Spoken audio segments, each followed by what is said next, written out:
Le personnage s'appelle Chaos, et en plus de ça, il a 2 armes dans l'histoire. Je me demande quel gameplay il va avoir.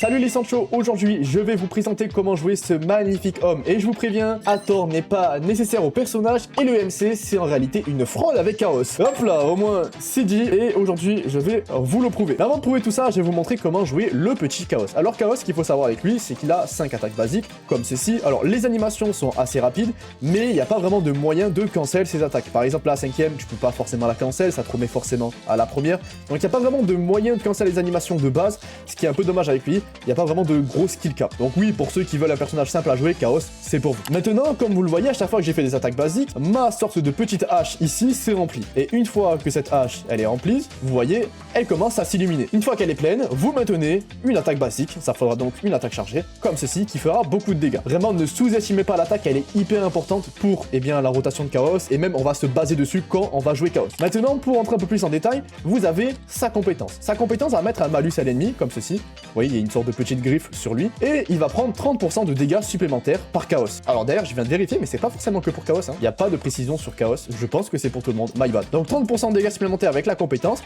mais le malus ne s'applique qu'à 2 ennemis. Par contre, un truc à savoir maintenant, c'est l'ultime. Quand vous allez lancer l'ultime, vous allez faire bien sûr beaucoup de damage, mais surtout pendant 12 secondes, vous rentrez dans un état renforcé. Dans cet état, vous gagnez plus rapidement, vos cumuls pour votre hache, et donc vous allez avoir votre attaque lourde beaucoup plus rapidement. Ce qu'il faut savoir aussi avec l'ultime, c'est que à l'activation, vous allez appliquer les marques de sa compétence. À aucun moment, il est marqué que l'ultime a une limite à l'application de mandat. Dans la compétence, c'est précisé, mais sur l'ultime, ce n'est pas précisé, parce qu'en plus, c'est marqué à tous les ennemis. Avant de faire un petit récap de comment jouer Chaos, je vais vous présenter la seule pseudo-technique qu'il faut connaître avec lui, c'est au niveau de son attaque chargée. Quand vous maintenez l'attaque chargée, pensez vraiment à esquiver après la dernière attaque. Par exemple, je vais vous montrer, on va faire l'attaque chargée.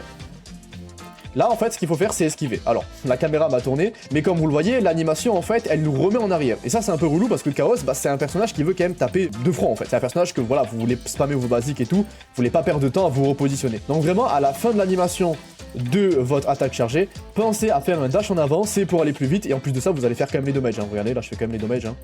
Je fais quand même les dommages comme vous voyez, et ça va rapprocher de l'ennemi, et j'ai gagné du temps de terrain, donc voilà, c'est la seule petite technique à connaître avec Chaos. Et bref, maintenant, pour récapituler comment vous allez jouer, vous allez rentrer sur le terrain avec lui, compétence ultime. Voilà, pas besoin d'attendre la fin de l'animation de la compétence, on s'en fout un peu.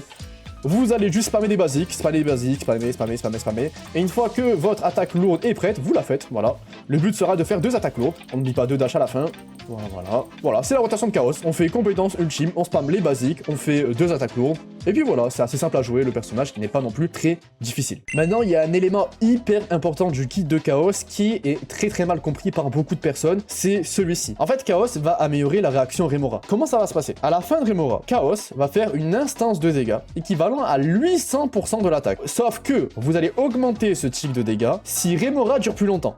Parce qu'en fait, Remora de base dure 5 secondes, et le seul moyen, d'améliorer la durée de Remora, elle est où cette œil? Attendez, c'est d'avoir Hathor dans l'équipe. Parce qu'en fait, Hathor, elle a un passif qui permet de prolonger la durée à 12 secondes. Et aussi d'augmenter le taux critique. Ça, c'est pas mal. Donc en fait, si on a Hathor dans l'équipe, on se tape 300% de dégâts totaux sur ce tick de dégâts. Et en fait, ce qui va permettre à Chaos de faire littéralement plus de 100 000 de dégâts grâce à Hathor juste avec ce tick de dégâts. Mais il y a un truc que beaucoup de gens ne comprennent pas avec Chaos, c'est que en soi, même si Hathor permet de donner cela, Hathor n'est pas nécessaire. Genre vous allez clear même sans Hathor, et même vous allez faire des perfs assez équivalentes. Pourquoi? Parce que beaucoup ne comprennent pas c'est quoi ce tick de dégâts. Ce tick de dégâts, il faut savoir un truc, il prend en compte vos stats, il prend en compte donc votre taux critique, votre dégât critique, il prend en compte votre attaque, bah oui il se base sur l'attaque, c'est un peu débile, il prend en compte tous vos trucs de damage là. Le seul truc qu'il ne prend pas en compte c'est l'Essentia, parce que comme vous le voyez, Essentia n'augmente pas les dégâts de Remora, ce n'est pas pris en compte. Donc le problème avec Chaos numéro 1, c'est que le MC, d'habitude, qu'est-ce qui se passe? On peut soit le build en crit, soit en build, Essentia. Le build Essentia est plus intéressant avec lui. Le problème du build Essentia, c'est qu'il n'est pas pris en compte ici. À part si vous jouez JUN en team charge, on peut en reparler, voilà, vous pouvez laisser le build Essentia. Mais si vous comptez ne pas jouer JUN avec Hathor, parce que spoiler alert, hein, c'est pas la meilleure équipe, vous devez jouer le MC en crit. Ce qui fait que le MC, à part générer le cycle hyper rapidement avec sa compétence, qu'est-ce qu'il fait? Il fait rien quoi, il a juste des dégâts passifs quoi. On va en parler en fin de vidéo, mais premier degré, j'espère que dans le futur, Chaos a de meilleurs alliés, parce que pour l'instant les alliés de Chaos, c'est pas la folie. Donc comment est influencé, ce passif, c'est avec votre taux critique, avec les pourcentages de dégâts donnés par X personnage, ou sinon par X buff, genre Aniel qui donne un buff d'attaque, ça va être pris en compte pour ce passif. Aussi, ce qui va être pris en compte, c'est par exemple le bonus tâche ici, qui permet d'augmenter les dommages, donc encore une fois, c'est pour ça qu'Aniel est très forte avec lui. Donc pourquoi je dis que Hathor n'est pas forcément obligatoire avec Chaos? Eh bien, c'est que le passif, certes, il permet de faire une grosse nuque de dégâts d'un seul coup, mais le problème étant, c'est que c'est après 12 secondes. Et après 12 secondes, bah, c'est à la fin de rotation de chaos. 12 secondes, c'est quand même long dans une rotation. Le problème étant aussi, c'est que bordel de merde, Hathor, elle est pas forte, hein. Genre, Hathor, premier degré, la jouer, ça fait perdre du temps sur la rotation. Alors, je vais en reparler dans son équipe et tout, mais premier degré, Hathor, en termes de personnage, ce qu'elle apporte en plus pour l'équipe, bah, c'est pas impressionnant. Le vrai plus qu'elle donne, c'est du taux critique. Et merci pour le taux critique, hein, je dis pas, mais avec un meilleur build, eh bien, vous pouvez pallier cela. Ce qu'il faut noter aussi, c'est que là, vous avez 800% après 5 secondes, mais imaginez, tous les 7 secondes, vous appliquez Remora, eh bien, vous allez faire quasiment les mêmes damages sur le fond, parce que Hathor prend 12 secondes, pendant que vous allez prendre aussi 12 secondes pour avoir 2 déclenchements du passif. En plus d'avoir un passif qui, je rappelle, est buffé, par exemple, je sais pas moi, par Aniel ou par un autre perso. Donc c'est pour ça que, premier degré, certes Hathor, c'est cool si vous l'avez. Voilà, vous pouvez la jouer avec Chaos, ça vous permettra d'avoir, on va dire, un spot tranquille utilisé. Mais en soi, ce n'est pas obligatoire. Si vous n'avez pas Hathor, ne vous inquiétez pas, Chaos ne va pas forcément l'utiliser. Et on va en reparler encore plus en détail dans les équipes, les rotations et tout. Maintenant, ce que je voulais aborder, c'était les doublons de Chaos. Je le dis clairement, il n'y en a aucun qui est vraiment nécessaire pour le personnage, mais il y a un petit ajout qui est assez sympa. La 6ème, pour moi, c'est sûrement la plus intéressante. Pourquoi? Parce que c'est la seule qui vous permet d'avoir 3 attaques lourdes au lieu de 2 dans la rotation. Voilà, c'est le seul moyen, si vous voulez faire une attaque lourde supplémentaire, c'est avec la 6ème. Parce qu'en fait, elle va vous redonner directement votre barre d'attaque lourde après l'ultime. Donc vous allez directement commencer avec une attaque lourde, ce qui fait que oui, pour moi, c'est le meilleur doublon. Ne prenez pas le premier. Le premier n'est vraiment pas intéressant. On pourrait croire que oui, allez, 40% supplémentaire, on va avoir 3 attaques lourdes aussi. Mais non, ça ne sert à rien. Et même quand vous cumulez les deux, j'ai essayé,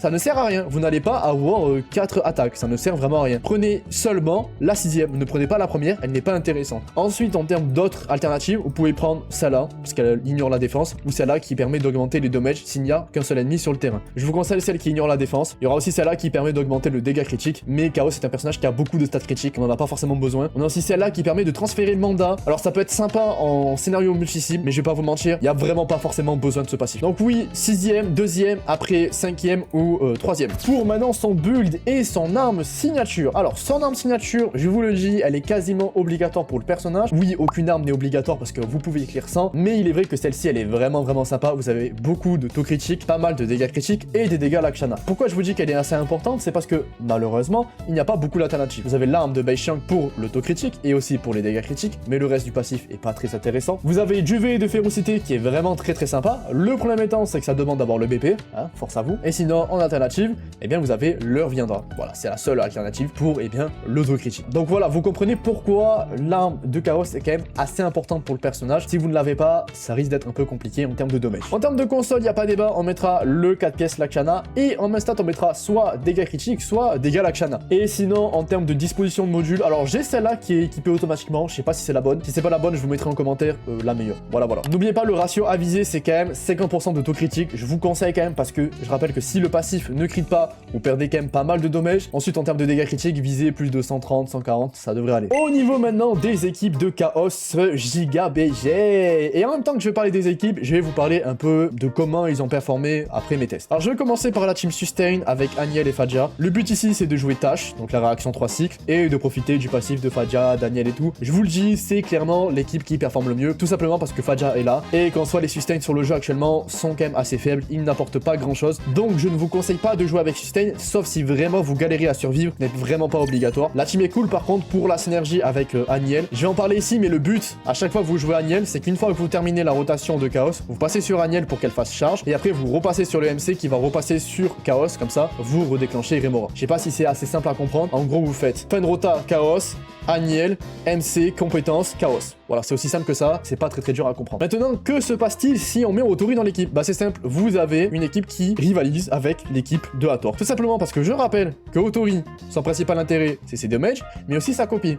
Et vu que vous copiez la compétence du MC, la compétence de Aniel, la compétence, eh bien, de Chaos, vous avez de l'énergie supplémentaire, le buff de Aniel va durer H24, et vu que vous avez cette énergie supplémentaire et tout, eh bien Chaos va avoir son ultime sans aucun downtime. Chaos, c'est un petit downtime sur l'ultime. En gros, à la fin de sa rotation, ça va vous demander de faire, allez, 4 à 5 basiques pour le reavoir. Là, cette fois-ci, il n'y aura aucun problème. Vous allez à chaque fois recommencer votre rotation avec l'ultime, ce qui fait qu'au final, ça permet vraiment de gagner pas mal de temps de terrain. Au niveau de la rotation de l'équipe, c'est assez simple encore une fois, hein. J'en ai pas parlé, mais n'essayez vraiment pas de réappliquer Remora, parce que si vous réappliquez Remora, le passif de Chaos ne va pas se déclencher. Donc là, le but, c'est vraiment de faire compétence d'Otori, compétence de Aniel, ultime et tout, compétence du MC, vous passez sur Chaos, sur Chaos, vous faites la compétence. Et tout ça dans la rotation de Otori. Tout simplement, comme ça, vous copiez la compétence de Chaos et non la réaction Remora. Donc une fois que vous faites la rotation de Chaos, donc je rappelle, ultime, les basiques, les 2 attaques lourdes, vous allez passer sur Aniel qui va donc déclencher tâche. Vous allez passer ensuite sur Otori, attention, faites bien attention. Ne passez pas de Chaos à Otori, passez d'abord sur Aniel, sinon ça va déclencher l'Akshana et on s'en fout. Donc vous faites Otori, vous tapez, vous faites pas mal de dommages. Ensuite, là, vous refaites le MC sur Chaos, vous redéclenchez Remora et vous faites la rotation de Chaos normalement. Il y aura pas de problème. Donc vraiment, je le répète encore une fois que la rotation de Chaos est finie, repassez sur Aniel, ne passez pas sur un autre personnage. Le but, c'est vraiment d'appliquer tâche ici. Ok, on est tous d'accord? Et donc je le répète, en termes de performance, c'est l'une des meilleures équipes et ça rivalise avec l'équipe de Hathor. Et je trouve ça même aussi beaucoup plus simple à jouer et surtout avec un meilleur invest. Ça vaut mieux le coup d'investir sur Otori que sur Hathor avec tout le respect. Mais parlons quand même de Hathor parce que voilà, on dirait que je suis médisant. Attention, non, je suis vraiment pas médisant. C'est juste que Hathor dans l'équipe, bah, c'est mieux de ne pas faire de rotation avec elle. Ça va être un plou. Elle va être là uniquement pour son passif. J'ai essayé donc une team avec Aniel et Hathor dans la même équipe pour essayer vraiment de voir le buff de damage où il pouvait nous amener. Mais le premier temps, c'est que bah Hathor, elle ne sert à rien. On va pas la jouer ici. On veut vraiment maximiser la rotation avec Chaos parce que le main DPS, c'est Chaos, c'est pas Hathor. Et les 2 matchs sub DPS de Hathor, ah bah ils sont pas si forts que ça. Son grouping aussi n'est pas si fort que ça. Ce qui fait que oui, si vous jouez Hathor avec Chaos, je vous conseille de ne pas perdre de temps avec elle. Le seul moment où vraiment vous voulez jouer Hathor avec Chaos, c'est quand vous jouez Otori. Par exemple, vous remplacez Aniel par Otori. Donc cette fois-ci, vous allez copier la compétence de Hathor. Et dans ces cas-là, oui, vous pouvez faire votre rotation avec Hathor parce que vous allez avoir vos 6 ailes à la fin de la rotation et tout, et vous pouvez vraiment maximiser vos dommages. Mais sinon, ouais, comme j'ai dit, il n'y a pas vraiment de nouvelle rotation ici parce qu'on ne va pas jouer Hathor. Hathor ne va pas être joué. Le but ici sera simplement de performer. Et en termes de résultats d'équipe, c'est très similaire à la team Otori. Mais comme j'ai dit, avec un meilleur invest, Otori la foudroie. Et enfin, la dernière équipe, c'est avec JUN. Alors, j'ai essayé JUN, Otori ou Hathor. Avec Hathor, c'est pas folichon parce qu'on a déjà JUN en sub DPS et elle veut prendre le temps de terrain. Donc, bah, malheureusement pour Hathor, on va pas forcément la jouer ici. On va plutôt mettre Otori ou Aniel ou Sakiri, je sais pas, des trucs comme ça. Et le but ici, c'est en fait de déclencher charge pour avoir son ultime plus rapidement avec toute l'équipe. Vous allez faire votre rotation comme d'habitude. Donc là, cette fois-ci, qu'est-ce qu'on va faire? On va faire compétence au début de JUN, compétence du MC sur Chaos. On va d'abord faire Remora, attention. On fait la rotation de Chaos, donc ultime, basique, attaque lourde et tout. Une fois qu'on a fini la rotation de Chaos, attention cette fois-ci, vous allez passer sur le MC, et après le MC, vous allez faire compétence sur JUN. Ok, ça va permettre donc de pouvoir jouer le MC en intensité de cycle en essentien, d'avoir floraison qui va proc, et aussi d'avoir charge qui va se déclencher. Ok, vous suivez jusqu'ici. En termes de résultats, je vais pas vous mentir, c'est pas une équipe qui perf mieux que celle de Hathor ou que celle de Aniel. Oui, vous allez quand même bien perf, mais c'est pas la meilleure équipe. Par contre, en multi-cible, il n'y a pas débat, c'est la meilleure équipe. Parce que bah, JUN. Voilà, JUN en multi-cible, ça change vraiment la donne. Donc si vous galérez à jouer un personnage multi-cible ou vous voulez jouer Chaos en multi-cible, mettez JUN, ça y a pas débat. Eh bien écoutez, ça conclut cette vidéo sur Chaos. Mon mot final, est-ce qu'il faut invoquer le personnage ou non et comment il se compare comparé bien aux autres DPS? Personnellement, je pense que c'est un bon personnage, c'est un bon DPS. En termes de rapport de force, pour moi, il est meilleur que Lacrimosa à E0, mais il est en dessous de la team Nanani. Est-ce qu'il est vraiment en dessous largement? Non, il est pas non plus hyper loin. Faut dire qu'en fait, la team Nanani, elle a vraiment beaucoup de personnages dédiés, alors que Chaos, à part Aniel, je vois vraiment pas de personnage qui a une grosse synergie avec lui. Alors, Hathor, certes, débloque le passif de Chaos, mais comme on l'a vu, eh bien, tout ce qu'elle apporte n'est pas forcément très folichon. Donc, personnellement, moi, dans le futur, j'aimerais bien un remplaçant pour le MC, pour avoir vraiment ce personnage Cosmos qui renforce vraiment Chaos, ou sinon, un remplacement de Hathor pour vraiment apporter un support Lakshana qui va vraiment remettre le personnage sur le devant de la scène. Donc, est-ce que je vous conseille vraiment d'invoquer le personnage obligatoirement? Pas forcément. Mais si vous cherchez un DPS intéressant, que les teammates qui l'utilisent ne sont pas forcément utilisés par votre équipe Nanani, et bien dans ce cas-là, invoquez. Mais par contre, si vous avez déjà l'équipe Nanani, passez votre chemin. Je suis désolé, hein, passez votre chemin. Il utilise quasiment les mêmes persos, c'est un peu dommage de gaspiller vos invocations sur lui, même s'il reste cool. Donc oui, perso, je pense que c'est un bon personnage, c'est un personnage assez sous-coté, et beaucoup ne comprennent pas vraiment toutes ces mécaniques, donc j'espère que cette vidéo vous a vraiment aidé. Encore une fois, si cela vous a aidé, vous savez quoi faire, vous savez où cliquer. Bref, moi je vais vous laisser ici, c'était le crapuleux. Ciao!